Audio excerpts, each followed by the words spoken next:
जी बच्चों, आइए अब हम हद की मुख्तलिफ़ अक़साम के बारे में जानते हैं। हद की 2 अक़साम होती हैं, रस्मी और गैर रस्मी। तो रस्मी खतूत होते हैं जो हम कारोबारी या सरकारी खतूत होते हैं, उनको रस्मी खतूत कहा जाता है।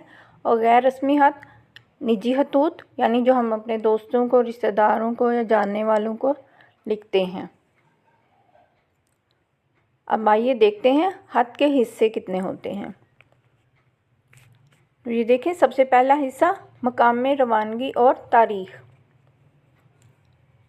मकाम रवानगी, क्योंकि हम यहाँ पे फ़र्ज़ी खत लिखेंगे, जहाँ से हम इम्तहानी मरकज़ लिखेंगे, लेकिन असल में जहाँ से खत लिखा जाता है उस जगह का नाम लिखा जाता है और जिस दिन खत लिखा जाता है उसकी तारीख़ लिखी जाती है। इसके बाद अलकाब, यानी कि अब जिस रिश्ते के हवाले से मामू या चचा या वालिदा को लिख रहे हैं उनके लिए अल्फाज लिखेंगे। इसके बाद अदब व तस्लीमात, यानी बहसीत मुसलमान आप सलाम करते हैं।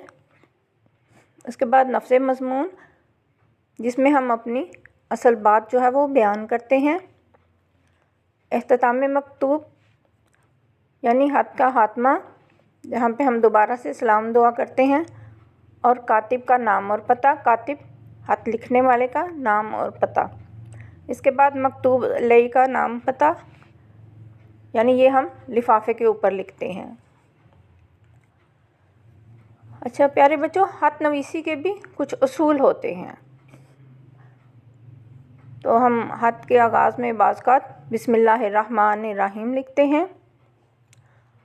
आपने नमूने का कभी खत देखा हो, नेट पर कभी सर्च कीजिएगा। प्यारे नबी सल्लल्लाहु अलैहि वसल्लम ने भी खत लिखे थे मुख्तलिफ़ हुक्मरानों को इस्लाम की तबलीग के लिए।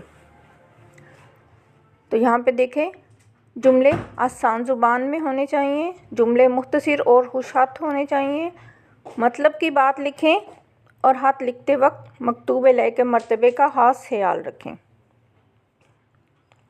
यहाँ देखें, आपके सामने खत का हाका मौजूद है। बिल्कुल इसी अंदाज़ में आपने अपनी कापियों में खत लिखना है। ये आपके सामने नमूना है कि जब हम खत लिफाफे में डाल के तो उसको पोस्ट बॉक्स में डालते हैं, तो इस तरह हम लिफाफे के ऊपर अपना नाम और पता लिखते हैं जिसको हम खत भेज रहे होते हैं और इसके ऊपर टिकट लगाते हैं। आइए अब हम ज़रा अपना काम देखते हैं कि सबक नंबर 11 मश्क की सवाल नंबर 11, दोस्त के नाम खत लिखें और उसे यौम इकबाल के मौका पर स्कूल में मुनक्कद होने वाली तकरीब के बारे में बताएं। तो प्यारे बच्चों, ये देखें, कापी पर काम किया गया है।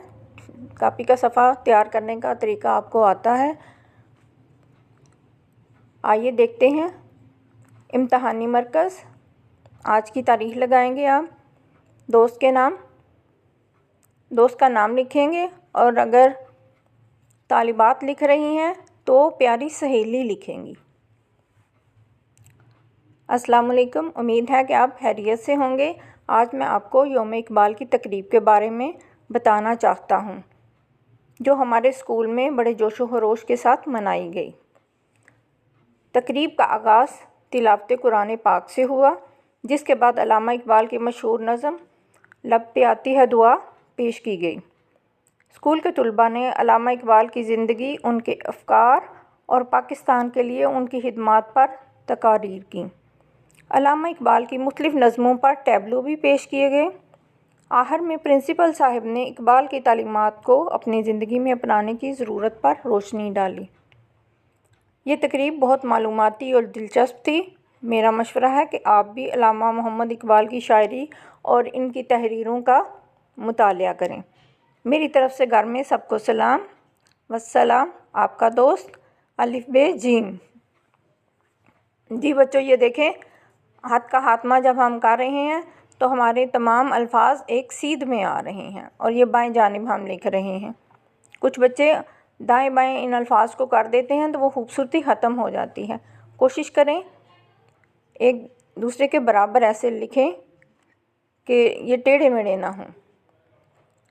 अच्छा चलिए आइए ज़रा हाथ का इरादा करते हैं। हाथ के कितने हिस्से होते हैं?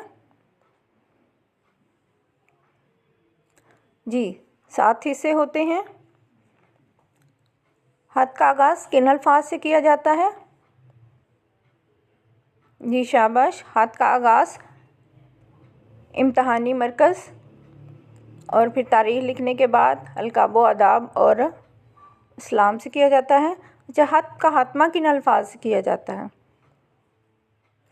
जी शाबाश। हाथ के खात्मे पर मकतूबे लय अपना कातिब जो है वो अपना नाम लिखता है। प्यारे बच्चों, अब ज़रा अपनी डायरी नोट कर लें। दोस्त या सहेली के नाम हाथ मीज़ार इकबाल की सैर का प्रोग्राम बनाकर साथ जाने के लिए किसी सादा रंगीन कागज़ पर खुश खत लिखें और कापी में चस्पा करें। इसके साथ ही प्यारे बच्चों, मैं अपना आज का लेक्चर ख़त्म करती हूँ। अपना बहुत ख्याल रखें। अल्लाह हाफिज़।